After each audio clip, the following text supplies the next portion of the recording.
कल उत्तर प्रदेश के मुख्य सचिव ने, और मुख्य सचिव की बात इसलिए महत्वपूर्ण है इस संदर्भ में जिस विषय पर आज हम लोग चर्चा कर रहे हैं, क्योंकि मुख्य सचिव राज्य में नौकरशाही का, सरकारी कर्मचारियों का सबसे बड़ा हाकिम होता है।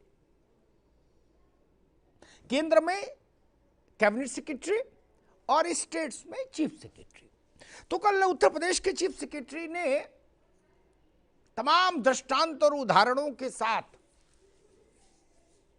विस्तार से यह स्थापित करने की कोशिश की कि सरकारी कर्मचारियों, आपके लिए पुरानी पेंशन बेहतर नहीं है, नई पेंशन ही बेहतर है।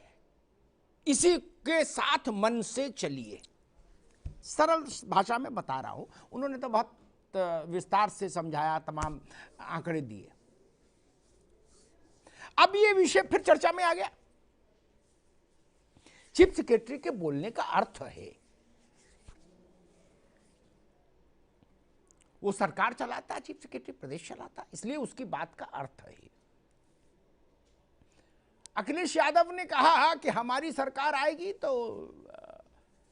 पुरानी पेंशन बहाल करेंगे, 2005 से पूर्व वाली जो पेंशन थी। हम चीफ सेक्रेटरी के कथन को प्रकारांतर से मौजूदा इस्टेब्लिशमेंट, इस समय की उत्तर प्रदेश की सरकार का मंतव्य और रुख मान सकते हैं आसानी से, क्योंकि चीफ सेक्रेटरी वही कहेंगे जो सरकार का मंतव्य होगा। यानी बात साफ हो गई, भाजपा एक तरफ और अखिलेश यादव एक तरफ। अब मैं बहस क्यों लाया आज, उसके पीछे दो कारण। एक शब्द आप लोगों ने सुना होगा, नैसर्गिक न्याय। यानी ऐसा न्याय की ऐसी अवधारणा जो किताब में लिखी हो जरूरी नहीं, वो प्रकृति के साथ, जीवन के साथ लोग जानते हैं। Natural justice. तो नैसर्गिक न्याय यहां क्या कहता है कि नई पेंशन के फायदे वो सरकारी अधिकारी बताए जो 2005 के बाद से रिक्रूट हुआ हो। दुर्गा शंकर जी उत्तर प्रदेश के चीफ सेक्रेटरी खुद पुरानी पेंशन पा रहे और वो नई पेंशन के फायदे बता रहे। तो ये नेचुरल जस्टिस का मामला बन गया भाई। ऐसा अधिकारी आना चाहिए था सरकार की ओर से जिसकी ज्वाइनिंग 2005 के बाद से हुई हो, जो खुद नई पेंशन से आच्छादित हो। एक और दूसरी एक बात और है जिसके लिए मैं आज ये बहस लाया। बड़ा शोर है, नई पेंशन बहुत अच्छी है, आप ही समझ लीजिए रसगुल्ला है, मलाई मालपुआ है, चमचम है, रसमाधुरी है, कोई कुछ बता रहा, कोई कुछ। सारी बात ठीक, मैं विवाद में नहीं पड़ता, सारी बात ठीक। लेकिन जो जनता मुझसे कह रही है, कर्मचारी मुझसे कह रहे हैं, वो ये कह रहे हैं कि अमिताभ जी इतना करा दीजिए कि जो चुनाव हो रहा है ना उत्तर प्रदेश में विधानसभा का है, इसमें जो एमएलए चुन के आए वो तो कम से कम पुरानी पेंशन छोड़ दे, उसकी दावेदारी वो तो नई पेंशन के अधीन आ जाए। क्योंकि इतनी अच्छी मिठाई केवल अकेले कर्मचारी खाएं और राजनेता ना खाएं, ये अच्छा नहीं। ना ना ना ना, सरकारी कर्मचारियों को भी ये मालपुआ मिलना चाहिए। नहीं, अगर सरकारी कर्मचारियों को ये मालपुआ मिलना चाहिए तो फिर हमारे विधायकों को, सांसदों को भी मिलना चाहिए। कर्मचारियों का सवाल ये भी ठीक, ये कोई इलॉजिकल या कोई अवांछित सवाल नहीं है। तो क्यों नहीं उत्तर प्रदेश नई विधानसभा जो बने उत्तर प्रदेश की, उसके माननीय सदस्यों के लिए भी नई पेंशन स्कीम ही लागू कर दी जाए, हर हर गंगे। फिर नेताओं के पास नैतिक सत्ता बढ़ जाएगी कर्मचारियों को समझाने की, बढ़ जाएगी भाई। वो कहेंगे हम भी इसी में आ गए, एक ही घाट पर दोनों नहाएं, कर्मचारी भी और नेता भी। ये कोई गलत बात तो नहीं कह रहा। एक घाट पर नहाए, वो नई पेंशन हो वो पुरानी पेंशन हो, सब पंच बैठकर फैसला कर लो, लेकिन घाट एक होना चाहिए। एक दिन आदमी एमएलए हो जाए, सांसद हो जाए, उम्र भर पेंशन पाए, भत्ते पाए, तमाम सुविधाएं पाए, अच्छी बात है, मिलना चाहिए, मैं उसके विरुद्ध नहीं। लेकिन 60 वर्ष तक नौकरी करे तो उसको पेंशन क्यों नहीं मिलनी चाहिए? उसने कोई गुनाह तो नहीं किया। कुछ लोग तर्क देते हैं कि अमिताभ जी आप नाहक सरकारी कर्मचारियों के पक्ष में खड़े हो जाते हो पुरानी पेंशन को लेके, ये कोई काम नहीं करते, और कुछ और भी तमाम आरोप लगा देते हैं। मेरा उत्तर है, यह आरोप तो कर्मचारियों से ज्यादा राजनेताओं पर लगते हैं पूरे देश भर में, पूरे देश में लगते हैं। तो इन आरोप लगने के चलते उनकी पेंशन तो बंद नहीं हुई ना, उनके भत्ते तो बंद नहीं हुए ना। तो कर्मचारियों ने क्या गुनाह किया है? यह भी एक सवाल है जिस पर आज चर्चा करूंगा। हमारे साथियों ने इस नाजुक मसले पर एक रिपोर्ट तैयार की है, जरा उसको देख लीजिए। कुछ तकनीकी चीजें और सामने आ जाएंगी और उसके बाद बहस करेंगे और समझने की कोशिश करेंगे कि उत्तर प्रदेश में एक और बड़ा घटनाक्रम हुआ पिछले दिनों। राज्य कर्मचारियों का एक संगठन नई पेंशन योजना के पक्ष में आया और उसने मुख्यमंत्री से मुलाकात की और उसने कहा, उस संगठन ने चीफ मिनिस्टर से, कि साहब ये नई पेंशन बहुत अच्छी है और इसी पर टिको आप, और हम लोग आपके साथ हैं। यानी कर्मचारियों में भी विभेद हो गया, विभाजन हो गया। विभाजन कैसा है, क्यों हुआ, इसको भी समझेंगे। पहले ये रिपोर्ट देख लीजिए।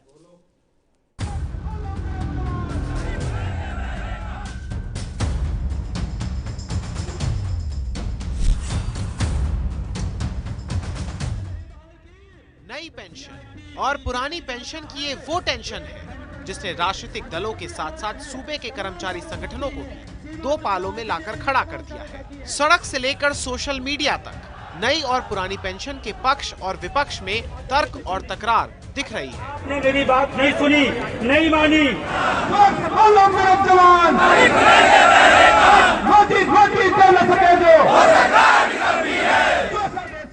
दरअसल यूपी चुनाव की बिसात पर समाजवादी पार्टी के मुखिया अखिलेश यादव ने पुरानी पेंशन बहाल करने का वादा किया। अब अखिलेश यादव के इस वादे पर अटेवा से लेकर तमाम शिक्षक और दूसरे संगठन फिदा होते दिखे। तो वहीं राज्य कर्मचारी संयुक्त परिषद इस मुद्दे को सपा का चुनावी स्टंट बताते हुए सरकार के समर्थन में जा खड़ा हुआ है।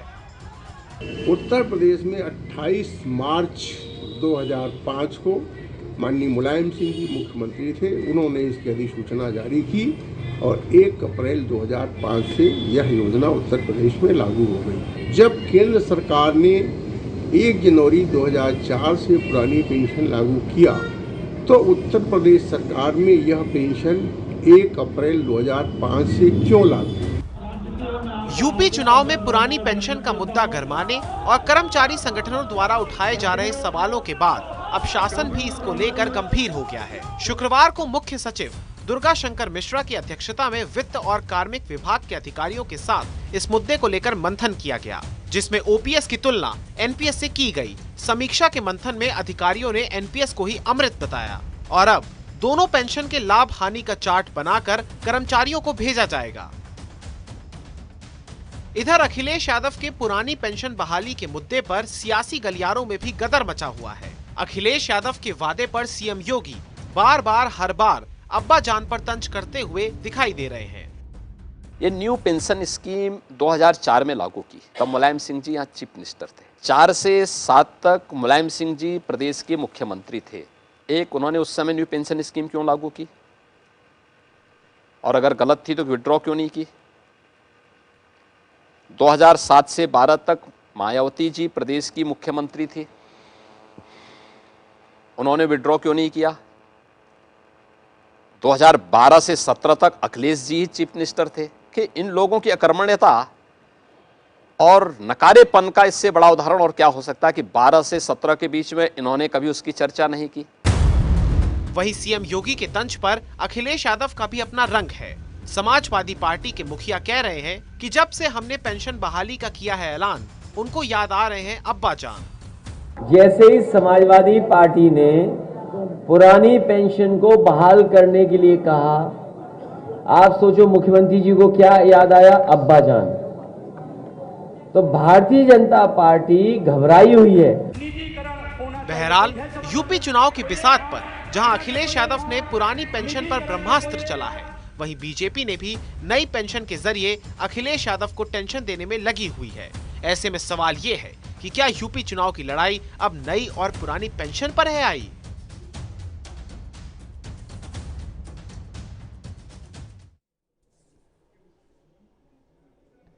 मुद्दों भाजपा का तर्क है कि जब ये इस नई पेंशन स्कीम लागू की गई उत्तर प्रदेश में, उस वक्त मुलायम सिंह यादव की हुकूमत थी, उसके बाद मायावती की हुकूमत आई, उसके बाद अखिलेश यादव की आई, तब उन लोगों ने इसको क्यों नहीं हटाया?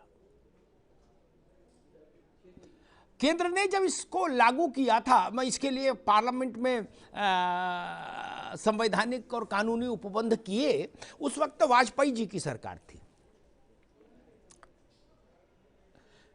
भारत में ये कोई नई बात या पहली बार नहीं हो रहा कि बड़े मसलों पर राजनीतिक दलों की सोच बदलती रहती है।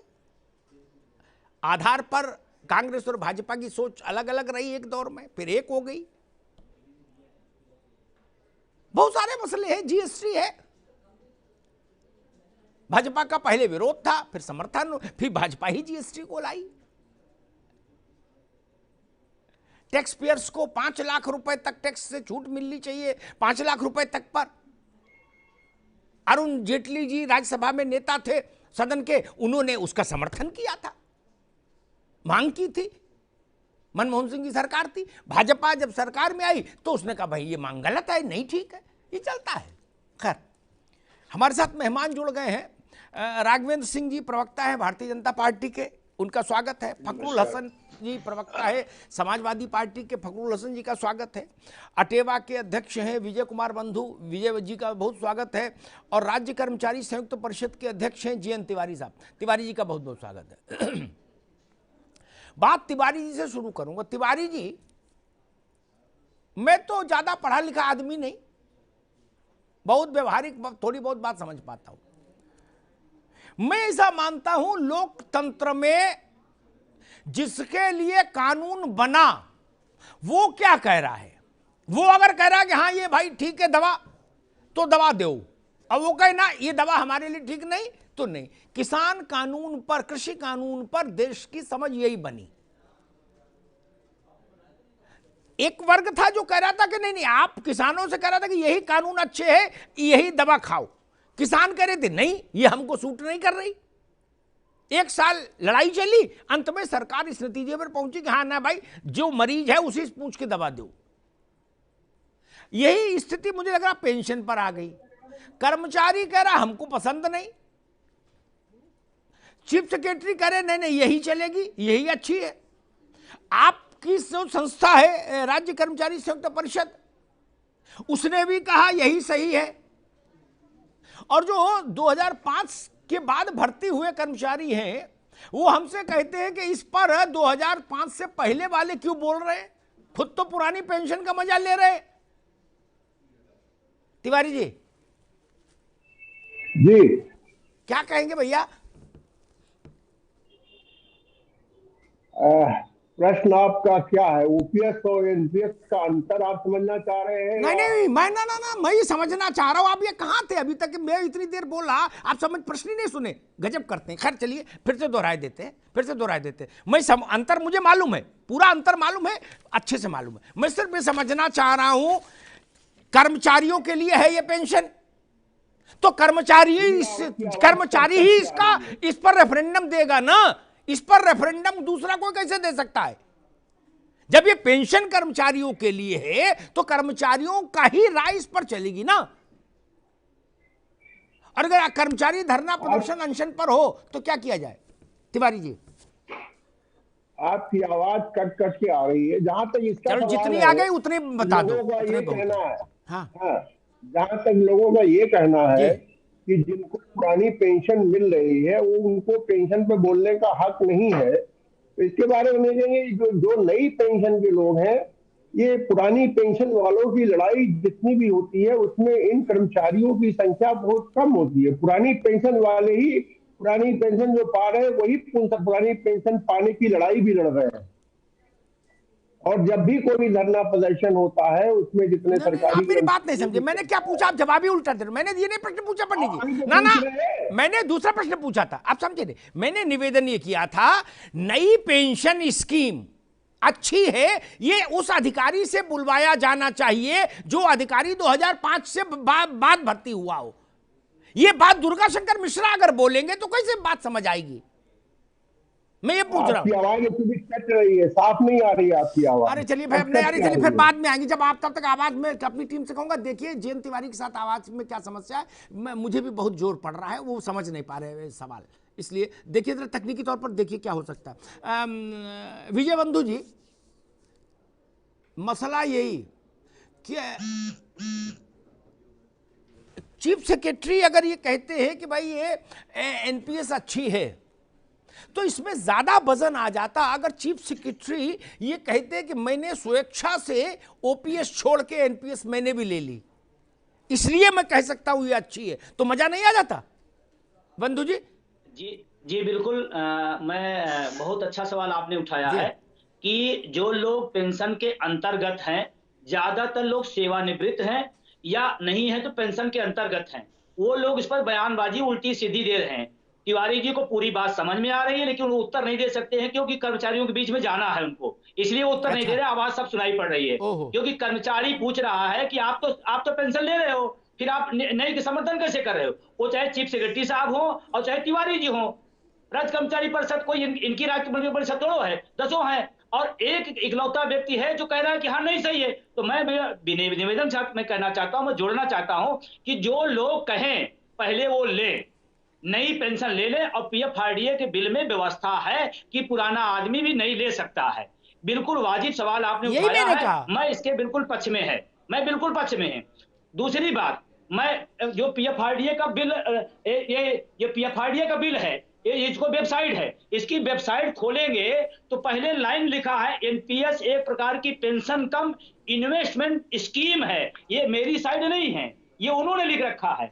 दूसरी बात, अभी जो चल रही है चर्चा कि नई और पुरानी, मैं बड़ी विनम्रता के साथ कहना चाहता हूं, इस पर जितने लोगों ने, आपने एक अच्छा ट्वीट किया था आज, मुझे बहुत अच्छा लगा, और बहुत बड़ा समाधान निकाला आपने कहा कि भाई एनपीएस कर्मचारियों को छोड़ दिया जाए जो ले रहा है, और वो तय कर लेगा, आप छोड़ दो, नहीं लेगा पुरानी लेगा, तय हो जाएगा, आप क्यों माथापच्ची कर रहे हो? और आप पुरानी लोगे, हमको नहीं बता रहे हो अच्छी है अच्छी है, आप खाते जाओ और हमसे कह दो नहीं ये वाली अच्छी है, ये वाली अच्छी है, ये तो बिल्कुल गलत है। और आपके विचार से मैं सहमत हूं, सरकार को अगर बहुत ज्यादा इनको टेंशन हो रही है तो यही करें कि आप विकल्प दे दीजिए, जिसकी मर्जी हो वो ले लेगा, समझ में आ जाएगा नई अच्छी है कि पुरानी अच्छी है। ठीक बात, मैं राजनीतिक लोगों को भी बहस में लाऊं, फिर दोबारा मैं आऊंगा। भाई राघवेंद्र जी, रसगुल्ला खुद खाओ और चाशनी सामने वाले को दो, चाशनी पियो, इससे सेहत बनेगी और कोरोना भी नहीं आएगा। चाशनी अच्छी चाशनी पियो और रसगुल्ला खुद खाओ। जब इसमें प्रावधान है तो कम से कम चीफ सेक्रेटरी को तो इतना करा देते मिश्रा जी को कि भाई आप तो एनपीएस ले लो, उनको एनपीएस ओपीएस से फर्क भी क्या पड़ रहा, उतने बड़े हाकिम है, उनको तो एनपीएस करा देते तो उनकी बात में वजन आ जाता। नहीं, बात में वजन भी तो होना चाहिए। गुड़ खाओ गुलगुला परहेज कैसे चलेगा? उनकी बात में वजन नहीं आया, एक। और दूसरा एक सवाल मेरे जहन में ये, मुझसे लोग पूछते हैं क्या ऐसा हो सकता है कि जो बातें शासन कह रहा है कि भाई एनपीएस अच्छी है, मैं नहीं कह रहा अच्छी है खराब है, शासन कह रहा, तो भारतीय जनता पार्टी के जितने एमएलए जीत कर आए इस बार 10 मार्च को आ जाएंगे, वो सब लोग इस बात की सार्वजनिक घोषणा कर सकते हैं क्या कि ये जो सर्वश्रेष्ठ पेंशन और निवेश की स्कीम है एनपीएस, हम लोग इसको लेंगे, हम पुरानी पेंशन के तहत आच्छादित नहीं रहेंगे, वो छोड़ सकते हैं वो स्कीम? जो उनको एक दिन भी विधानसभा में आने के बाद पेंशन का यावत जीवन अधिकारी बना देती है, इलाज मुफ्त, ट्रेन में सफर मुफ्त, जहाज में एक सीमा तक मुफ्त, पानी मुफ्त, बिजली मुफ्त, दवा मुफ्त, क्या वो लोग छोड़ सकते हैं ये सब सुविधाएं? राघवन जी नए एमएलए नहीं, देखिए, सबसे पहले तो ये है, अगर उत्तर प्रदेश का प्रमुख सचिव कोई बात कह रहा है तो हमको उसे जिम्मेदारी से सुनना चाहिए। जो सुन लिया तभी तो चर्चा कर रहे हैं, बिना सुने चर्चा कैसे करते भैया? सुन के। और दूसरी बात ये है, अचानक ये उत्तर प्रदेश विधानसभा चुनाव के दहलीज पर खड़ा है, घोषित हो चुके हैं विधानसभा चुनाव। 2005 में ये पेंशन लागू हुई थी, आज तक ये क्या सो रहे थे क्या? मुलायम सिंह यादव के समय मुलायम सिंह यादव जी ने उत्तर प्रदेश के मुख्यमंत्री थे, तब एनपीएस को स्वीकार किया था, ओपीएस को इग्नोर किया था। उसके बाद दोबारा मायावती जी ने भी उसे स्वीकार किया, उसके बाद माननीय अखिलेश जी ने भी स्वीकार किया। तो कहने का मतलब है कि लगातार भारतीय जनता पार्टी को छोड़ करके समाजवादी पार्टी और बहुजन समाज पार्टी इसके पक्ष में रही है। नहीं। अचानक ये कैसा हो गया? राघवेंद्र भाई एक बात कहूं, राघवेंद्र भाई एक बात कहता हूं, ऐसा तर्क ढूंढो सब लोग। मैं सारे प्रवक्ताओं से कहूंगा कि सारे प्रवक्ता मेरे मित्र हैं और मेरे हृदय के बहुत करीब है, किसी पार्टी को ऐसा तर्क ढूंढिए जो आपका झंडा बुलंद कर दे, मजबूत कर दे। एक मेरी उत्तर सुन लो, कहां पर कमजोरी है मैं वो बता देता हूं। अंग्रेज ये कहते 1857 में कि आज हम आए हैं जो आज तुम विरोध कर रहे हो, जब आए थे तब कहां थे? ये तर्क नहीं। या 1947 में फिर वो बोलते माउंटबेटन कि अब विरोध कर रहे हो, उससे पहले के सो रहे थे, ये तर्क नहीं। एक दूसरी बात मैं कहूंगा, आपने कहा मुलायम सिंह, मायावती, अखिलेश यादव, हम सब तथ्य जानते मित्र। एक चिट्ठी नॉर्थ एवेन्यू में योगी जी जब एज एमपी यहां थे तो हम लोगों ने लिखवाई थी मनमोहन सिंह के नाम, योगी जी से इन लोगों को दिलवाई थी, जिसमें उन्होंने कहा था पुरानी पेंशन ही ठीक है और वही देनी चाहिए, हर कीमत पर वो लागू की जाए, होगी इनके बंदूक पास। तो मसला केवल मायावती का ही नहीं ना मित्र, योगी जी भी लिखे थे भाई, और उन्होंने कहा था पूरे तौर से कर्मचारियों के साथ खड़े। राघवेंद्र जी अब देखिए, अमिताभ जी मेरी बात अगर आप पूरा हो जाने देते तो हमें लग रहा है कि कंटेंट आ जाता। जी कहिए भैया। देखिए, विषय ये है कि आज की तारीख में अखिलेश यादव इतना ज्यादा उत्तेजित क्यों है? कभी बिजली फ्री करने की बात करते हैं, कभी पुरानी पेंशन लागू करने की बात करते हैं। निश्चित रूप से वो समझ गए हैं उत्तर। अमिताभ जी प्लीज, ठीक भैया, आपसे निवेदन कर रहा हूं भैया। निश्चित रूप से उनको लग रहा है उत्तर प्रदेश की जो गेंद है वो हमारे पाले से निकल चुकी है, अब उत्तर प्रदेश से हम आने वाले नहीं है। मैं जा रहा हूं 2012 के इनके घोषणा पत्र पे, इन्होंने 3 बातें बहुत ही मेरे लिए अखिलेश यादव या भाजपा उतनी महत्वपूर्ण चीज नहीं। राघवेंद्र भाई एक मिनट, मेरे लिए भाजपा सपा बसपा उतनी महत्वपूर्ण चीज नहीं। ये लोग पार्टियां नहीं थी तब भी देश था, देश तब भी रहेगा जब पार्टियां नहीं रहेंगी, इसलिए ये टेम्परेरी फेज है। रास्ता महत्वपूर्ण होता है, उसमें चलने वाला ऑटो महत्वपूर्ण थोड़ी ना मित्र, ना बस महत्वपूर्ण है। उत्तर प्रदेश महत्वपूर्ण है, पार्टियां जाने कितनी आई और गई, पार्टी का क्या मतलब ना, पार्टी का मसला नहीं है। अमिताभ जी बात होने देंगे मेरी जी। देखिए, मैं ये कह रहा हूं, मैं इनके जो है जिस प्रकार से ये राजनीतिक कलाबाजी करते हैं, मैं 2012 के घोषणा पत्र पे जाना चाहता हूं। इन्होंने 3 विषय जो है जनता के समक्ष रखे थे।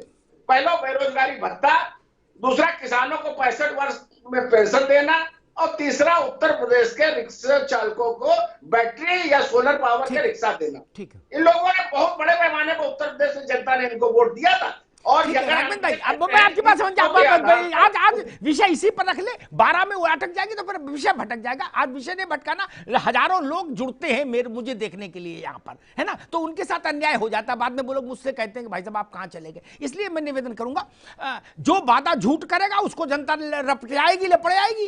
क्या भाजपा, क्या सपा, क्या कांग्रेस, क्या पीस पार्टी, सब उसमें क्या मुझे समझ है। जो झूठ बोलेगा जनता उसको दौड़ाएगी। और अब जनता भी बदल रही, मैं आ रहा हूं फखरुल हसन के पास, और अब जनता भी बदल रही है। इसीलिए मैंने शुरू में कहा था कि कोरोना चला भी जाए तब भी प्रचार डिजिटल रखना उसी में अच्छा है। इस वक्त 2 गज की दूरी बहुत जरूरी, कोरोना चला जाए तब भी। माहौल देख लो प्रचार का क्या हो रहा है। तो जनता सक्षम है मित्र, वो हिसाब जनता कर लेगी। जो झूठ बोलेगा उसका कुर्ता फट रहा है और फटेगा। भारत का, उत्तर प्रदेश का नागरिक उतना जागृत हो गया। फखरुल हसन,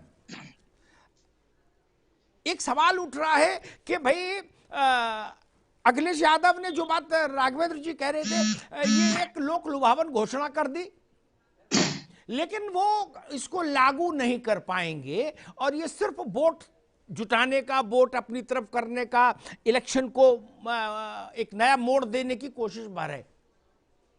और उसके पक्ष में उन्होंने, राघवेंद्र जी ने पुराने वादे आपके याद दिलाए। जी, नए वादे पर जनता भरोसा कैसे करे, इसके लिए क्या कहेंगे? जी देखिए अमिताभ जी, जब इन्हीं ने कहा कि हमने वादा किया था कि हम बैटरी रिक्शा देंगे, तो ये भूल जाते कि हमने बैटरी रिक्शा दिए थे। ये खैर राघवेंद्र जी हैं, इनकी पार्टी के, हम वादों की बात ही नहीं करेंगे, नहीं तो बहुत बहस दूसरी तरफ चली जाएगी। हम अगर इनसे कहें कि अपना 2014 में मैं जाना नहीं चाहता अमिताभ जी, जाना ही नहीं चाहता। देखिए समाजवादी पार्टी जो वादा करती है वो पूरा करती है। तो अभी लगातार जो कर्मचारी संगठन है वो आदरणीय राष्ट्रीय अध्यक्ष जी से मिले, उन्होंने यही बात कही जो अमिताभ जी आप कह रहे हैं कि आप एक दिन के भी एमपी और एमएलए हो जाते तो आप पेंशन लेते, पुरानी पेंशन लेते, और हम कर्मचारियों की पुरानी पेंशन नहीं मिलती है।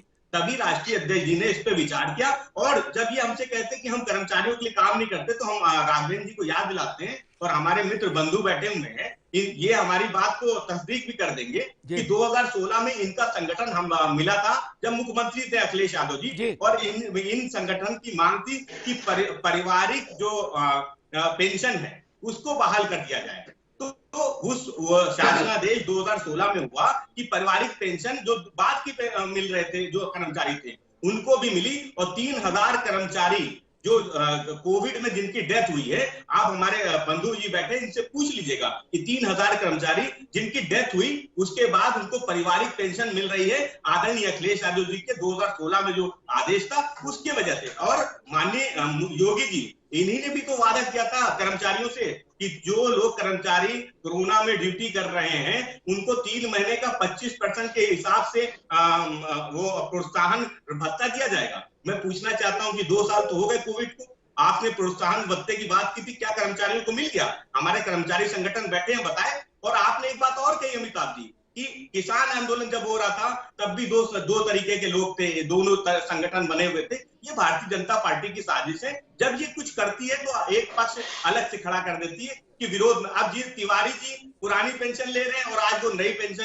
का समर्थन कर रहे हैं। तो तिवारी जी से मेरा निवेदन है कि तिवारी जी नई पेंशन ले ले और उसके बाद वो पुरानी पेंशन का विरोध करे, तो मुझे अच्छा लगेगा। समाजवादी पार्टी ने अगर वादा किया है कर्मचारियों से कि हम पुरानी पेंशन व्यवस्था को बहाल करेंगे, तिवारी जी के साथ फिर से संपर्क जुड़ गया हमारा तकनीकी तौर पर। तिवारी जी, चीफ सेक्रेटरी उत्तर प्रदेश, आप लोगों को बहुत बहुत धन्यवाद। सबसे पहले तो मैं ये कहना सवाल सुन लो महाराज, अरे रुक जाओ भैया, दादा रे रुक जाओ, सवाल तो पूछ लूं।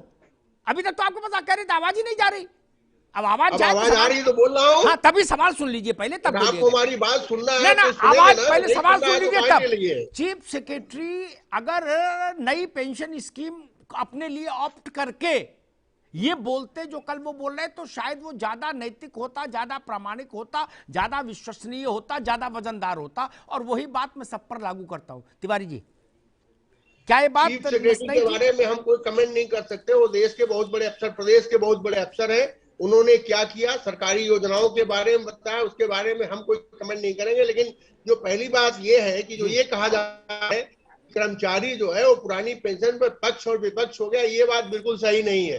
कर्मचारी एक पक्ष है, कर्मचारी कोई राजनीतिक पार्टी नहीं है किसी उस पर डिवाइड हो जाएगा। किसी मुख्यमंत्री से मिलना कोई गुनाह नहीं है। मुख्यमंत्री से मिल करके हमने पुरानी पेंशन सहित 7 बिंदुओं पर अपनी बात कही।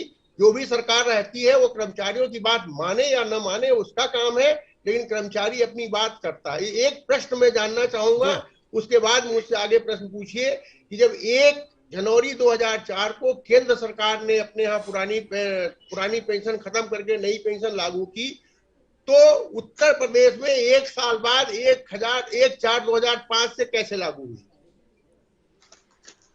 एक प्रश्न इसका कोई उत्तर आप दे दीजिए या और हम लोग तो सबका बैठे उत्तर हो दे देंगे, जितने सवाल आप उत्तर प्रदेश में 1 साल बाद क्यों लागू हुई? हाँ, सबका उत्तर। ठीक है, ठीक ठीक ठीक ठीक ठीक ठीक है। हाँ, अब रुक जाओ, अब रुक जाओ, रुक जाओ तिवारी जी, सरकार ने ना रुक जाओ भाई, आगे सवाल का उत्तर ले लीजिए, हाथ के हाथ निपटारा करिए, है ना, पेंडिंग मत रखिए इशू। आपने प्रश्न पूछा, उसका उत्तर लीजिए। केंद्र सरकार कोई भी कानून बनाती है, अरे सुन तो लो भाई, आप चीफ सेक्रेटरी पर टिप्पणी नहीं कर सकते और यहां सवाल पूछ रहे हो, रुक जाइए। अरे भाई रोकिए इनकी आवाज, अभी रोकिए, इनका सवाल को उत्तर जाने दीजिए पहले।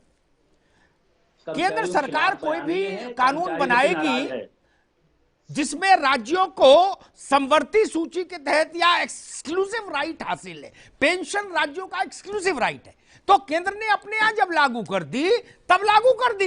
राज्यों को ये स्वतंत्रता हासिल है, तिवारी जी को अभी उतनी समझ नहीं होगी शायद संवैधानिक पहलू की, वो कर्मचारी हैं, इतनी जरूरी नहीं पूरा संविधान पढ़ा उन्होंने। संवैधानिक छूट हासिल है, मध्य प्रदेश चाहे जब करे, उत्तर प्रदेश चाहे जब करे, नागालैंड कभी करे, कश्मीर कभी करे, इसलिए ये कोई विवाद का इश्यू नहीं होता। केंद्र ने एक व्यवस्था बना दी, राज्यों के पास में मॉडल आया, राज्य को जब समझ में आया तो कर दिया। पश्चिम बंगाल ने लागू नहीं किया तो क्या कोई गुनाह कर दिया क्या? गजब बात करते। आप उत्तर देंगे, तकनीकी कुछ होगा तो विजय बंधु बताओ। भैया बंधु जी, एक सवाल जो मेरी समझ थी वो मैंने उत्तर दे दिया। बिल्कुल आपने बिल्कुल सही उत्तर दिया है। केंद्र सरकार के कर्मचारियों, केंद्र के राज्य कर्मचारियों की राज्य कर सकता है, और यहाँ अप्रैल में लागू हुई, उत्तराखंड में अक्टूबर में लागू हुई, मध्य प्रदेश में अलग टाइम पे लागू हुई, अलग अलग टाइम पे लागू हुई, और बैंक में 2010 में लागू हुई, बैंक में 2010 में लागू हुई। क्योंकि ये राज्य का विषय, राज्य का है, केंद्र का विषय। आपने कर्मचारियों के खिलाफ बयान दिया है, आप पुरानी पेंशन ले रहे हैं, आप चुप रहिए पहले, आप चुप रहिए। आपने कर्मचारियों के खिलाफ बयान दिया है, आप पुरानी पेंशन ले रहे हो, नई पेंशन की तरफदारी कर रहे हैं, आपको कर्मचारी ढूंढ रहा है, क्या बात कर रहे हैं आप? सुनिए मेरी बात को। और 1 अप्रैल 2005 में 1 जनवरी 4 को लागू किया, 1 जनवरी आज तक नोटिफिकेशन नहीं जारी किया, और वेस्ट बंगाल में आज तक पुरानी पेंशन नहीं लागू हुई। तो पुरानी पेंशन सबको चाहिए, लेकिन ये तभी संशोधित जब केंद्र सरकार का एक्ट होगा। आज पुरानी पेंशन में आम आदमी भी है, असंगठित क्षेत्र के लोग भी हैं, राज्य कर्मचारी भी है, केंद्र के कर्मचारी भी है, स्टेट के कर्मचारी भी है। तो हमारी मांग ये होनी चाहिए कि एक्ट में संशोधन करके जो हमारे कर्मचारी हैं उनको आप नई पेंशन स्कीम से निकाल करके बाहर कर दीजिए। हमारी ये मांग होनी चाहिए। बात ही खत्म हो जाएगी। मैं प्रधानमंत्री से निवेदन करना चाहता हूँ, प्रधानमंत्री जी इसको लागू करिए। 1 तारीख को बजट आ रहा है, 1 फरवरी का ही आप घोषणा करिए।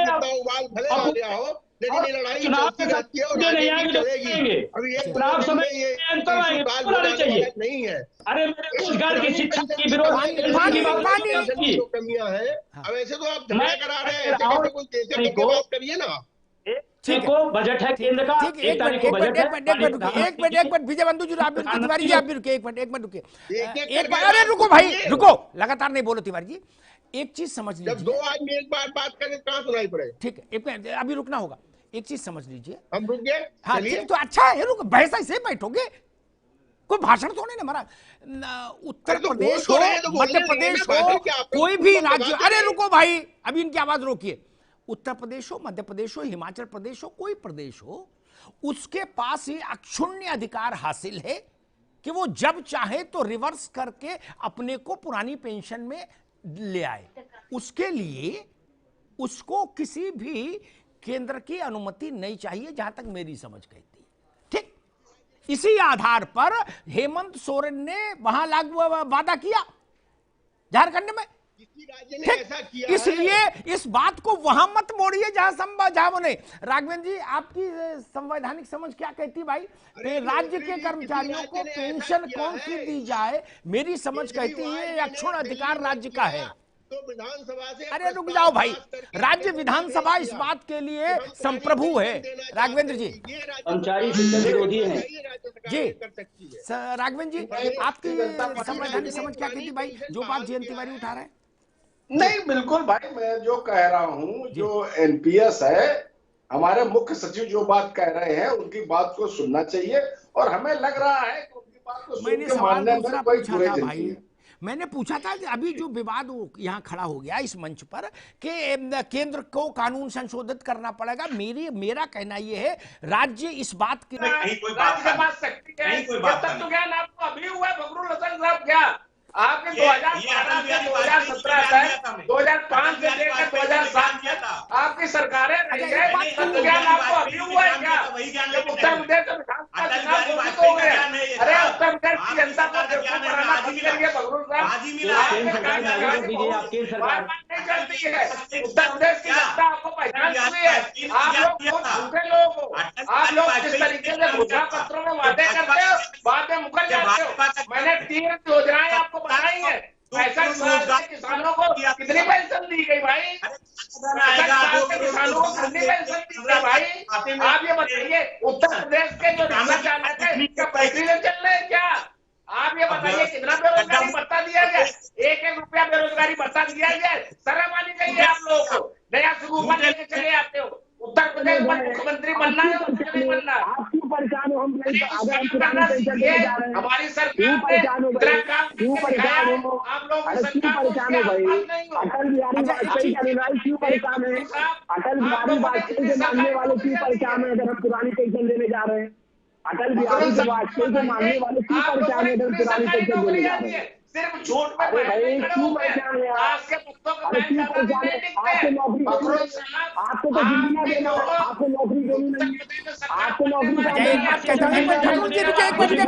विजय भाई सब लोग रुकिए, एक सेकंड रुकिए। मेरी आपत्ति मालूम क्या है? एक बुनियादी बात कहता हूं, उससे सब सहमत होंगे। और मुझे कर्मचारियों की लखनऊ वाली राजनीति तो करनी नहीं, न मुझे मकान चाहिए सरकार से अलॉट कराना है, इनकी हो चाहे आपकी हो। इसलिए मैं तो सीधी बात कहने के लिए स्वतंत्र हूं, आप लोग सोचो अपना अपना। यशवंत सिन्हा ने इसके लिए फील्डिंग की वाजपेयी जी के समय में पेंशन स्कीम बदलने के लिए। यशवंत सिन्हा जब बाद में रिटायर हो गए, राजनीति में आ गए और सब हो गया, फिर वो उनका सब जो जीवन आपके सामने ही है। बहुत बाद में जब वो मंत्री से हट गए पद से और भाजपा से भी उनका विक्षोभ हो गया, तो एक इंटरव्यू में उन्होंने कहा, राघवेंद्र जी आप, फखरुल हसन आप लोग सुनिएगा, विजय बंधु आप भी, तिवारी जी, उन्होंने कहा, पूछा गया कि जी आप जब आप कह रहे हो कि मैं तो बहुत आईएएस में जब आया था तभी से फिर थोड़े समय बाद से मैं राजनीतिक तौर पर बहुत जयप्रकाश और सबके साथ बहुत अपने को अलाइंड मानने लगा, तो मालूम उन्होंने उत्तर क्या दिया राघवेंद्र जी, फखरुल हसन? यशवंत सिन्हा जैसे आदमी ने तो जो चुंगी में बाबू है उसकी हैसियत तो आप जानते ही हो क्या? यशवंत सिन्हा तो बड़े आदमी थे। उनने कहा कि नहीं, मैं तब तक इंतजार कर रहा था कि उतनी सेवा हो जाए मेरी कि पेंशन में मैं कवर हो जाऊं तो छोड़ूं। क्या? मैं पेंशन नहीं गंवाना चाहता था। जब पेंशन कवर हो गई तो राजनीति में कूद आया, फिर केंद्र में मंत्री बन गया, खूब रहा मंत्री ताल ठोक कर। पेंशन उधर से भी आती थी और तनख्वाह इधर से भी आती थी। बोलो श्री सत्यनारायण स्वामी की जय, पंजीरी बांटो। और ननकू से कह रहे हो चढ़ जा बेटा सूली पर, भला करेंगे राम। तो 2005 राघवेंद्र जी, अरे रुको भाई, रुको राघवेंद्र जी बताइए, ये हाल है केंद्र के मंत्रियों का, गजब।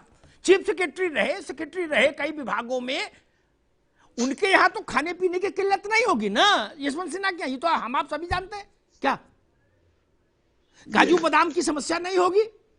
मैं उस बाबू की बात कर रहा हूं भैया जो 5 किलो आटा लाने के लिए सोचता है। राघवेंद्र जी, उनको चिंता थी कि पेंशन पूरी हो जाएगी तो छोड़ूंगा। क्या ये जितने कर्मचारी टिकट मांगते हैं, चाहे आपके यहां चाहे फखरुल के यहां, क्या रिटायरमेंट के बाद ही मांगते हैं? इधर से तो पूरा माल मत्ता पूरा हो जाए, पेंशन है ना, तभी ना भरी नौकरी में छोड़ के आओ, ताकत समझ ले। हम ज्ञान दे रहे हो सब लोग। राघवेंद्र जी 2000-3000 बताइए ठेकेदारी में काम कर रहे हैं, उनका भी भैया, जब इतने बड़े हाकिम को ये डर है कि पेंशन तो हो जाए तब सियासत करूं। अच्छा, ऐसा तो था नहीं कि यशवंत सिन्हा को सियासत में राघवेंद्र सिंह या फखरुल हसन बनना था, कहीं दरी बिछानी थी? नहीं ना, उनको तो ऊपर के स्तर पे जाना था, और ऊपर के स्तर पर मिठाई की कमी नहीं। 2000-3000-5000 में फिर वो क्यों डर रहे थे बताओ भैया? राघवेंद्र बाबू, अरे रुको भाई, रुको महाराज, राघवेंद्र जी ऐसे आप लोग डरो, समझ में आता है क्या? एनएचएम के कर्मचारी इलाकों में है। अरे रुक जाओ भाई, अरे भाई रोको तिवारी जी की आवाज, रोकिए आवाज। जिनके जी राघवन जी, देखिए आप लोग सोचो, समझ में आता है, वो लोग बड़े लोग भी सोचते हैं नहीं, तो फिर आप छोटे से कैसे कह सकते हैं बेटा तू मत सोच? स्कूल में मास्टर है, सिपाही है उत्तर प्रदेश पुलिस में, उससे कैसे कह सकते हैं? जब यशवंत सिन्हा को पेंशन की चिंता थी तो इंदिरापुरम थाने में जो सिपाही तैनात है उसको छोड़ दे, कह बेटा तू तो देश हित में एनपीएस ले ले। भैया राघवेंद्र बाबू बात गलत है कि नहीं, आप खुद बताओ। जी उनके ऊपर छोड़ो ना, हम आप क्यों फैसला कर रहे हैं? उनके ऊपर छोड़ो, वो क्या लेना चाहते हैं। फखरुल हसन, ये बात ज्यादा जायज है। मैं नहीं कहता ये ठीक या वो ठीक, मैं कह रहा हूं जिसके लिए है उसको फैसला करने दो, वो क्या चाहता है। लट्ठम लट्ठा क्यों करे? गलत कह रहा हूं क्या? जी बिल्कुल आप सही कह रहे हैं। जो लोग इससे प्रभावित, उनको ही अपने सही और गलत का फैसला करना चाहिए, ना कि हम आप बैठ के कहें कि नहीं आपको ये लेनी पड़ेगी, नहीं हम जो कर रहे हैं वो सही है। जो संगठन कह रहा है हम समझते हैं, जो वो बात कह रहे हैं वो कर्मचारी वो अपना अच्छा बुरा समझते हैं, तो उनको ही तय करने दीजिए कि नई पेंशन व्यवस्था अच्छी है या पुरानी। अगर वो पुरानी पेंशन व्यवस्था बहाली की मांग कर रहे हैं तो समाजवादी पार्टी ने उनसे वादा किया कि हम पुरानी व्यवस्था बहाल करेंगे। अच्छा बंधु जी बताइए, यशवंत सिन्हा जैसे बड़े आदमी जिसके सामने कपड़ा धुलवाने का, नए कपड़े बनवाने का, खाने का, गाड़ी का, पेट्रोल का कोई समस्या जीवन में कभी नहीं आनी थी क्या, वो भी इस बात का कैलकुलेशन कर रहे थे कि राजनीति में तब कूदूं, केंद्र में भी मंत्री तब बनूं जब इधर से पेंशन पुख्ता हो जाए और पहली पेंशन आ जाए अकाउंट में। विजय बंधु जी, और हम सिपाही से उम्मीद करते हैं कि बेटा तू काहे को इतनी चिंता कर रहा है। जी बिल्कुल सही आपने कहा कि ये जो पेंशन होती है वो व्यक्ति के बुढ़ापे का सहारा होती है और इसको संविधान सम्मत सामाजिक सुरक्षा बोला गया। सुप्रीम कोर्ट ने भी इसको एक सामाजिक सुरक्षा कहा है और इस बात के लिए कहा कि हर व्यक्ति की और इस सरकार की जिम्मेदारी है, ये कोई भी सरकार हो, किसी दल की हो, ये सरकारों की जिम्मेदारी है सामाजिक सुरक्षा देना। हम अगर काम 60 साल कहीं कर रहे हैं और हम जब बूढ़े होंगे तो हम किससे कहने जाएंगे कि हमारे क्या हालात होंगे। और हालात इसलिए है कि ये अभी तो एक अनुमान लगाया गया कि 37 में ऐसा होगा ऐसा। हमारे सामने उदाहरण है, ये बनारस के हैं डॉक्टर राम बालक चौबे साहब, ये बनारस के हैं, ये भी रिटायर हुए हैं। इनका 1 लाख के ऊपर वेतन था, प्रिंसिपल इंटर कॉलेज में 4044 रुपए, ये 4044 रुपए। ये 13 साल नौकरी किए, 80,000 वेतन था। इनका पेंशन एनपीएस में शून्य है।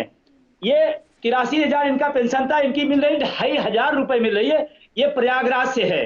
ये आपका 72,000 मासिक वेतन इनको मिल रही है, 0 पेंशन। मैं ये कह रहा हूं, ये कोई अब कहने नहीं कि ऐसा होगा, ऐसा होता होगा, ये सामने उदाहरण है। मैं बड़ी विनम्रता से निवेदन करना चाहता हूं सरकार से, हम शासन से, कि इस बात को इधर उधर घुमाने के बजाय एक लाइन माथापच्ची के बजाय कि आप नई पेंशन व्यवस्था को खत्म करके पुरानी पेंशन व्यवस्था लागू कर दीजिए। अगर आपको लग रहा है कि नहीं ये ऐसा है वैसा, तो आपका जो सुझाव है बिल्कुल मैं उसको स्वीकार करता हूं। ये नए कर्मचारियों पर छोड़ दें कि उन्हें नई चाहिए पुरानी चाहिए, क्लियर हो जाएगा मामला।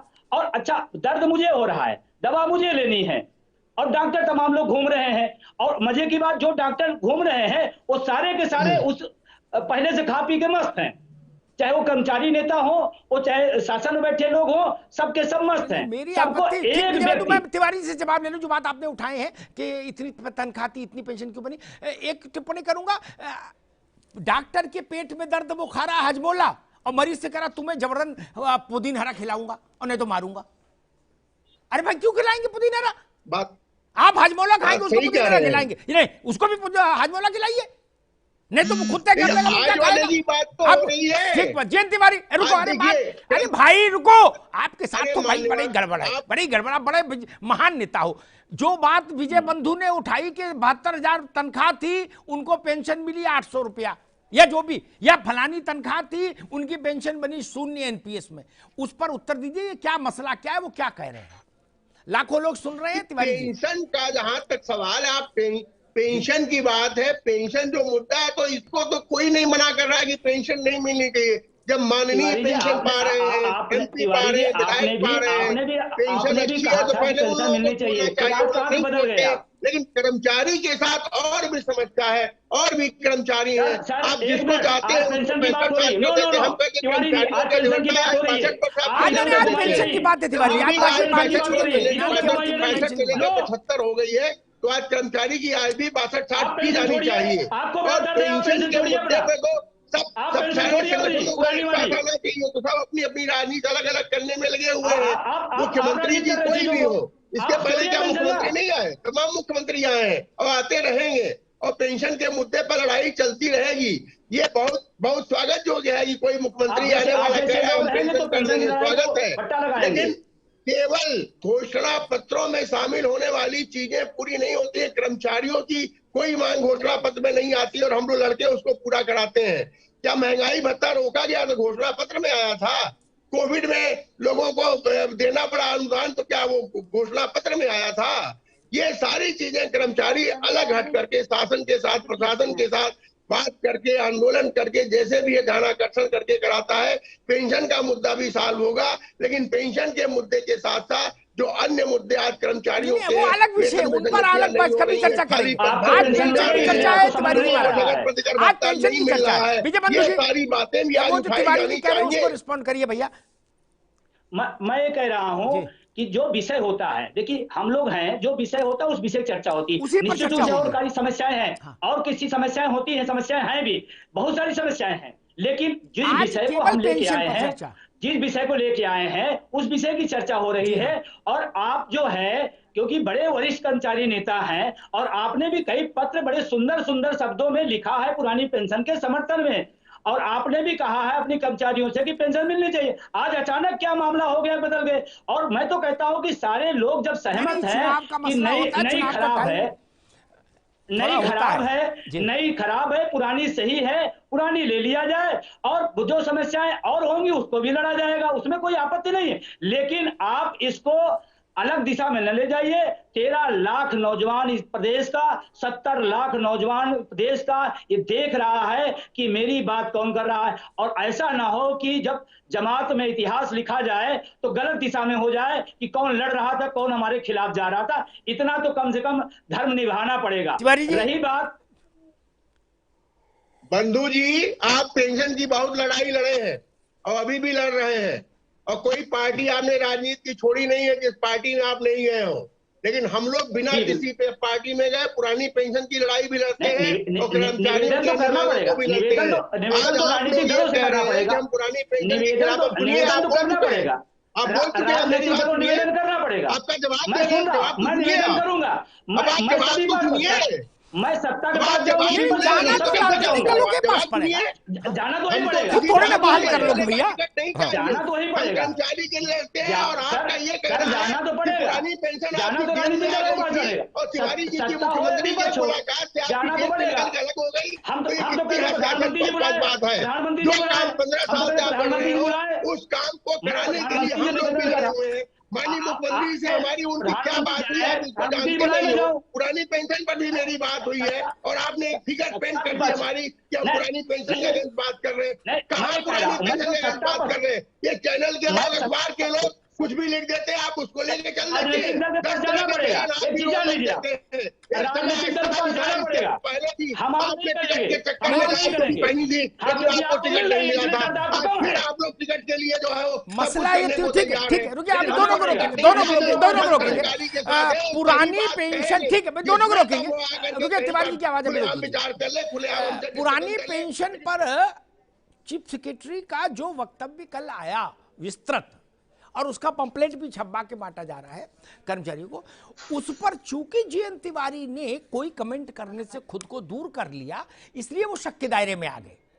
अब वो कहे कि हमने जाके मुख्यमंत्री से पुरानी पेंशन की पैरवी की, ये बात तो तब चलेगी जब आप यहां बोलो कि जो बात चीफ सेक्रेटरी कह रहे हैं आप उससे सहमत नहीं, गलत बोल रहे, तब तो वो बात मान लेंगे कर्मचारी। वरना मुझे छोड़ो, आपसे आपका 17 लाख कर्मचारी पूछेगा जिसके आप नेता हो, मुझे क्या फर्क पड़ रहा भाई? वो पूछेगा कि क्या बोल के आए, क्या नहीं बोल के आए हो। अगर आप बोल के आए तो फिर चीफ सेक्रेटरी ने ये क्यों बोला? अगर आपके मिलने के बाद चीफ सेक्रेटरी ने ये बोला तो फिर आपका मिलना क्या मसला रहा, ये भी सवाल उठेगा। राघवेंद्र जी, कर्मचारी यूनियनों की विश्वसनीयता तब संदिग्ध हो जाती है। हम लोग तो सिनेमा में भी देखते थे पहले, अमिताभ बच्चन जब आए थे तो सिनेमा भी ऐसे बनते थे, मजदूर यूनियन उसमें जरूर होती थी, एक सेट होता था, नहीं? तो मजदूर नेता भले ही ना हो लेकिन निगाह तो रखता है यूनियन पर। वैसे कर्मचारी, क्या भाई राघवेंद्र जी ठीक कह रहा? जैसे कार्यकर्ता अपने नेता पे निगाह रखता है, बोले भले ही ना लेकिन जानता तो सब है। फकरुल जी, राघवेंद्र जी ठीक कह रहा? अरे हाँ तो बोल दो भाई, इसको कोई गलत बात है? कार्यकर्ता से गली में ले जाके पूछो, वो सब बता देता है, क्या सामने नहीं बोलता है लेकिन जानता तो सब है। वैसे ही सिपाही से पूछो तो, लेखपाल से पूछो तो, पटवारी जो उनको सब रटा हुआ है, ओपीएस एनपीएस जितना हमको आपको नहीं रटा। सच में क्या ये व्हाट्सएप ने और चीजें सरल कर दी? वो सब जियो और जियो सब बताते हैं हमको आके कि ना सर ये देखिए, तो इतना है ना। तिवारी जी, मसला ये है कि आप जिसके रहनुमाई करते हैं ना संगठन में, उसको संगठन पर आप पर भरोसा होना चाहिए। अब अगर वे कर्मचारी ही ये कहे कि नहीं भाई आप अलग लाइन ले रहे हो, ये हमारी लाइन नहीं, तो आपके संगठन पर सवाल उठेगा ना फिर। तिवारी जी, मैं नहीं गया हूँ, अग्निहोत्री जी ध्यान रखिए इस बात का कि जिन नेताओं से आप बहस करा रहे हैं वो किसी न किसी पार्टी का हिस्सा है। हम किसी पार्टी का हिस्सा नहीं है और हम किसी पार्टी के नेता से नहीं मिले, प्रदेश के मुख्यमंत्री से मिले हैं। और प्रदेश के मुख्यमंत्री से मिलना अगर कोई गुनाह है ना, अच्छी बात है।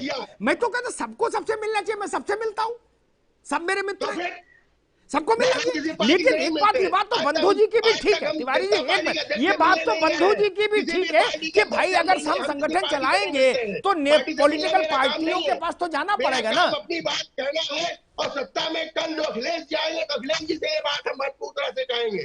ऐसा नहीं है कि हमारी कोई दुश्मनी किसी से है, हम मुख्यमंत्री से बात करते हैं और मुख्यमंत्री से बात करेंगे। बंधु जी, वो तिवारी जी कह रहे हैं हम मुख्यमंत्री से मिले, किसी पार्टी के आदमी से नहीं मिले, इसलिए भाई अब ऐसी बातें मत करो। नहीं, मैं कह रहा हूँ कि हम लोग कर्मचारी हैं, शिक्षक हैं, हमें सत्ता से भी बचे अपनी बात कहना पड़ेगा, जाना तो ही पड़ेगा, जाना तो ही पड़ेगा, चाहे निवेदन दोनों नहीं निवेदन करना पड़ेगा। मैं कह रहा हूँ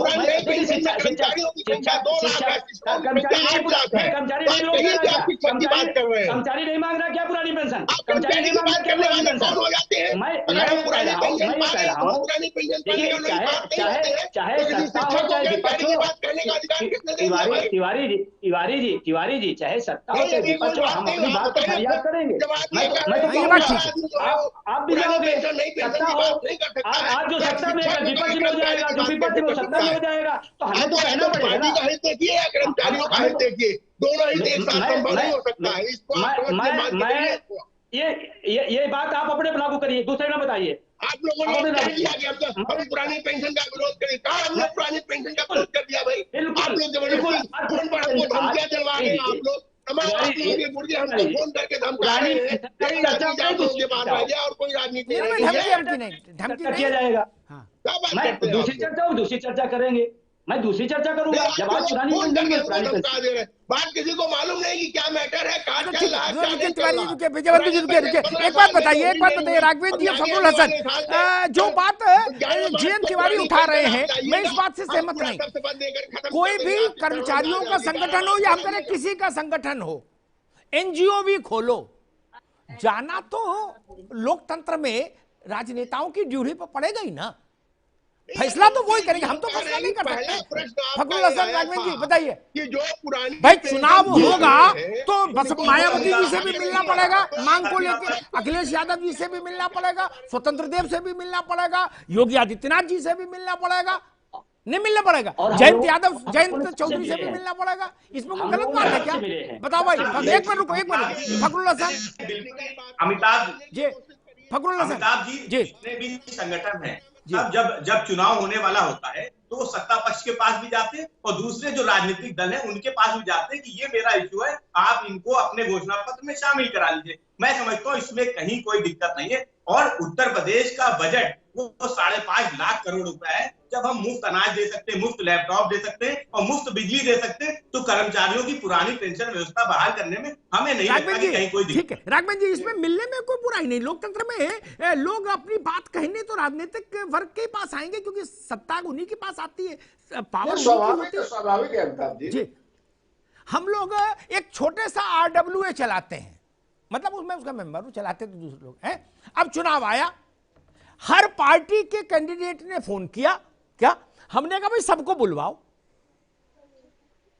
यहां के निवासियों से मिले, बात करें, अपनी बात रखें, निवासी जो कहना चाहें वो कहें, तो इसमें कोई बुरी बात तो नहीं। हमने भाजपा के कैंडिडेट को भी अवसर दिया, सपा और रालोद वाले को भी दिया, BSP वाले को भी दिया, हमने भाई सब लोग आओ। तो लोकतंत्र में ये जनप्रतिनिधि हमारे ही तो हैं, हमारे बीच के तो लोग हैं, ये कोई दुश्मन थोड़े ना, कोई पाला थोड़े नहीं खिंचा। तिवारी जी, पाकिस्तान हिंदुस्तान है क्या? तो होना चाहिए, कोई उसका सबूत तो होना चाहिए आपके पास। बिना सबूत के कोई बात किसी को बने इल्जाम लगा देंगे आप? वो आप लिख के सुलझो आपस में, वो उसका विषय मेरे से नहीं है, कौन किस पे आरोप लगा रहा है, वो आपकी राजनीति है यूनियन वाली। विजय बंधु जी, उससे हम लोगों का तो कोई लेना देना नहीं भाई, वो आपकी यूनियन की लड़ाई है। कर्मचारियों की बात और ऐसे सिर्फ रउअल मैंने यूनियन की लड़ाई में खूब देखी। आप कहाँ खड़े हैं, आप कहाँ बैठे हैं, आप किसी पार्टी के साथ बैठे हुए हैं, आप न्यूट्रल होकर के बात कैसे कर सकते हैं? भाजपा का प्रवक्ता भाजपा की बात करेंगे, सपा के प्रवक्ता सपा की बात करेंगे, लेकिन कर्मचारी तो दोनों तरह की कर्मचारी की बात करेगा। हमको ना भाजपा प्रिय है ना सपा प्रिय है, हम लोग शिक्षक कर्मचारी की बात करेंगे, बिल्कुल हम यही चाहते, बिल्कुल शिक्षक कर्मचारी की बात हम आपको करना है, हम यही कह रहे हैं, हमें आपको शिक्षक कर्मचारी की बात करना, उसका भला कराना। पहले इनको तो देखिए। बिल्कुल बिल्कुल, जो लोग बैठे वो उनसे पूछे, जो लोग बैठे उनसे पूछे आप लोगों से, लेकिन जिस तरह से मामले को ट्विस्ट किया गया वो ठीक नहीं है। बस धन्यवाद आप लोगों को, आप जो चाहिए बोलिए, हम नहीं बोलते। ठीक है। 1 घंटे की बहस चली, मूल विषय से विचलन भारत की बड़ी बीमारी है कि मूल विषय पर बात ना आ जाए। कुछ लोग इसी के लिए कटिबद्ध प्रतिबद्ध रहते हैं, बोले मूल विषय बात नहीं आने देंगे चाहे कुर्बानी देनी पड़ जाए।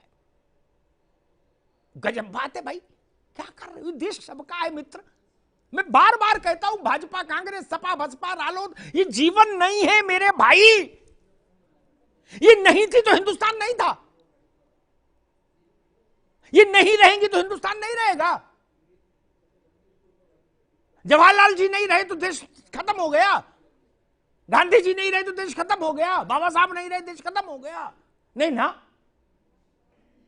अरे कहां पड़े हो चक्कर में भैया? देश की देखो, समाज की देखो, बाकी कुछ नहीं रखा। मैं मूल विषय पर फिर आता हूं अपने। मेरी रुचि उसमें नहीं, यूनियन की लड़ाई मैं जानता हूं बड़ी विचित्र होती है, कभी दफ्तर को लेके, कभी लेटर हेड को लेके, कभी पोस्ट को लेके, वो तू मैं उसमें कपड़े फटते ही हैं चौराहे पर, रायता फैलता ही है, वो हम जानते हैं, वो हमने देखा है, वो कोई इशू नहीं। वो रहते ही कि कौन बड़ा नेता, किसकी यूनियन को मान्यता मिले, किसको को ना मिले, कोई इधर सेटिंग करता, कोई उधर गेटिंग करता, और कुछ जेबी संगठन भी बनते हैं, वो सब ठीक है, और हम क्या सब लोग जानते हैं। मसला वो नहीं, मसला ये जो भी आदमी ये कह रहा है कि ये नई व्यवस्था अच्छी है, मेरा निवेदन है इंक्लूडिंग मुख्य सचिव से लेकर नीचे तक, आप पहले अपने को नई पेंशन स्कीम में एनरोल्ड करिए, पुरानी पेंशन छोड़िए। ये मैं क्यों कह रहा, इसलिए कह रहा, एक बाबा जी के पास एक भक्त गया, बोला बाबा जी मेरा लड़का गुड़ बहुत खाता है, इसके दांत में कीड़ा लग गया, इसको मना कर दो। राघवेंद्र भाई सुनिएगा, बाबा जी ने कहा 15 दिन बाद आना। 15 दिन बाद आया, फिर भक्त लड़के को लेके, बोले बाबा आप मना कर दो। बाबा ने कहा बेटा गुड़ मत खाया करो, दांत में कीड़ा लग जाएगा। उसने कहा जब इतना ही कहना था तो उसी दिन क्यों नहीं कह दिया दोबारा बुलाए?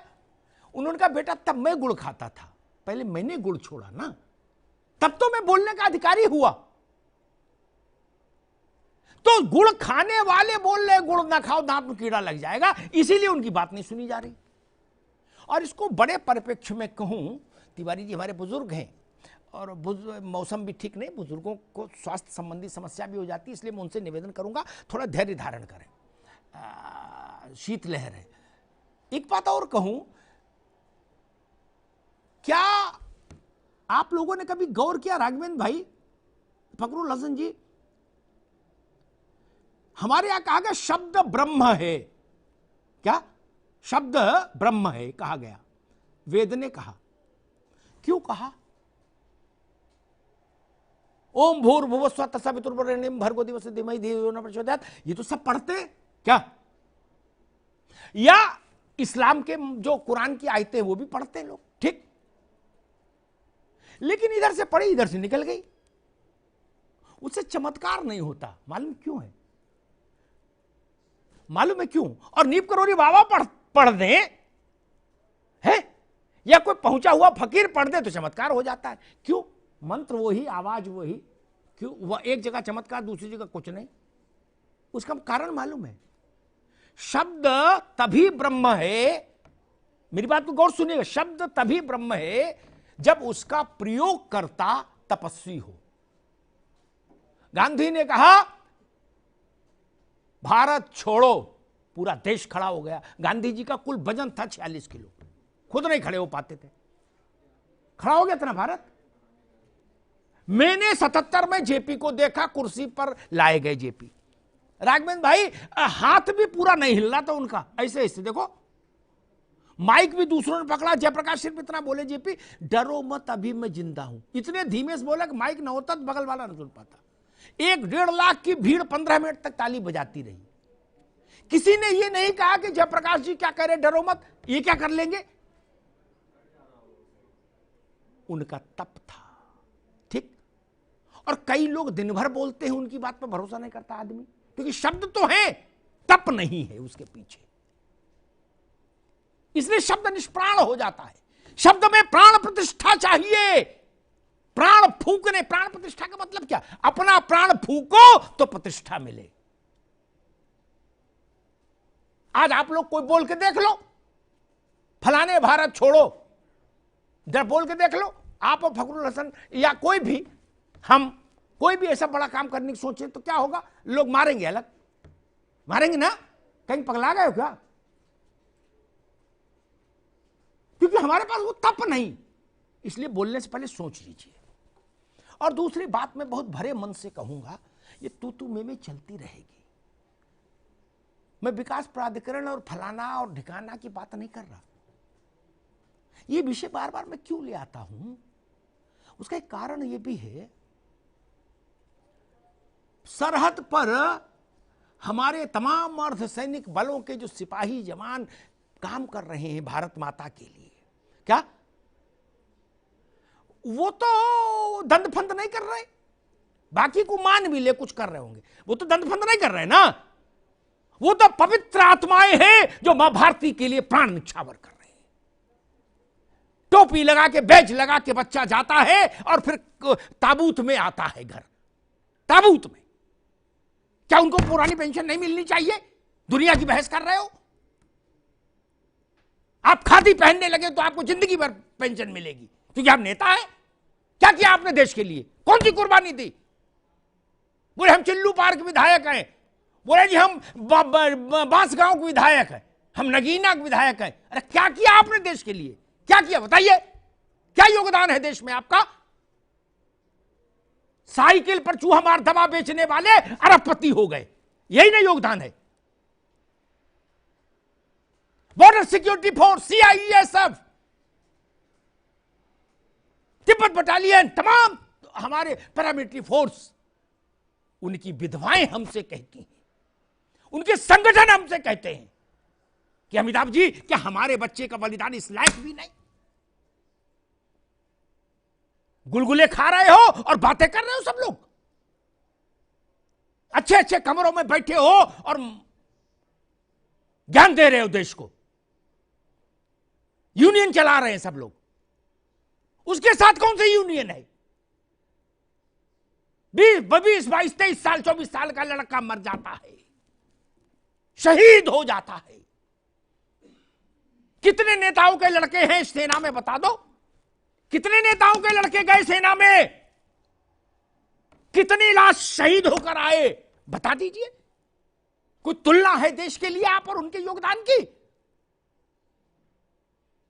नेता ने अपना लड़का नेता बनाया, बोले बेटा 4 बार विधायक मैं रहा, 4 बार तू रहे। फर्रुखाबाद में एक सीट है, मोहम्मदाबाद थी, अब अमृतपुर नाम हो गया, अगर मैं सही याद कर रहा हूं। 16 बार अभी तक चुनाव हुआ राघवेंद्र बाबू, 16 बार वहां ना, कुल 13 बार एक ही पिता पुत्र रहे। बोलो श्री सत्यनारायण स्वामी की जय। क्या वो भी कहते हमारा देश के लिए कुर्बानी दी हमने। 16 में 13 बार एमएलए रहे घर में, बोले बोले हमने देश के लिए कुर्बानी दी। क्या करें ऐसे लोगों का, क्या करें ऐसे लोगों का? ये देश के लिए कुर्बानी देते हैं। हमको मालूम है जन्नत की हकीकत क्या है। मुझे आज तक कोई नहीं बता पाया कि जो साइकिल पर चूहा मार दवा बेचते थे वो 10,000 करोड़ और 5,000 करोड़ के आदमी कैसे हो गए, देशभक्ति करते करते, राष्ट्र सेवा करते करते। और उनकी पैरवी करोगे आप लोग? मैं नहीं मान सकता। बॉर्डर पर जो हमारा जवान है, हमारे कलेजे का टुकड़ा है, भारत माता की आंख का तारा है, वो जब लौट कर आता है 4 कंधों पर, उसकी बूढ़ी मां से जाके पूछिए, वो बताएगी ओपीएस और एनपीएस क्या है। यहां ज्ञान दे रहे हैं कि चीफ सेक्रेटरी ने ये कह दिया, फलाने सेक्रेटरी ने। क्या है चीफ सेक्रेटरी? अपनी अपनी राजनीति कर रहे हो, जहां बैठोगे वहीं गुलगुले खाओगे, मलाई चापोगे। अरे लद्दाख में, लेह में जाके एक बार देखो ना, समझ आ जाएगी। ये लड़ाई उनकी भी है, ये लड़ाई उनकी भी है। बिना छुट्टी, होली दिवाली 20-20 घंटे नौकरी करने वाले सिपाही उत्तर प्रदेश पुलिस के। बहुत कम लोगों में साहस होता है कि पुलिस के समर्थन में बोल पाए। मेरे अंदर है साहस। आप लोगों की जान की हिफाजत भी वही करते हैं। बाप की आंख का इलाज नहीं करा सकते क्योंकि छुट्टी नहीं मिलती। महिला पुलिस है लेकिन थाने में महिला शौचालय नहीं है। सड़क पर खड़ा है लेकिन शौचालय नहीं है। किन परिस्थितियों में वो काम कर रहा है? इधर गुंडा भी मार रहा उसको, नेता भी मार रहा, और हम तो अपनी भी जोड़ते, पत्रकार भी मार रहा। सब बिल्ला उतरवा रहे उनके। 3.5 लाख लोग हैं राघवेंद्र बाबू, फकरुल, 3.5 लाख लोग हैं। वो क्या, वो कुर्बानी नहीं दे रहे? 45 डिग्री टेम्परेचर में खड़े और -60 डिग्री टेम्परेचर में खड़े, वो कुर्बानी नहीं दे रहे? आप लोग फॉर्च्यूनर से चलते हो, आप लोग कुर्बानी दे रहे। इसलिए मैं उनकी भी लड़ाई लड़ने आया हूं। इस लड़ाई को इतना छोटा मत बताइए, उनके चरित्र पर उंगली मत उठाइए। कुछ लोगों ने सोशल मीडिया पे लिखा, आप कहां उन लोगों की पैरवी करते हो, वो सब लोग बड़े भ्रष्ट होते हैं। मैंने कहा दादा रे दादा, ये बात तो नेताओं के लिए लोग कहते, तो क्या करें?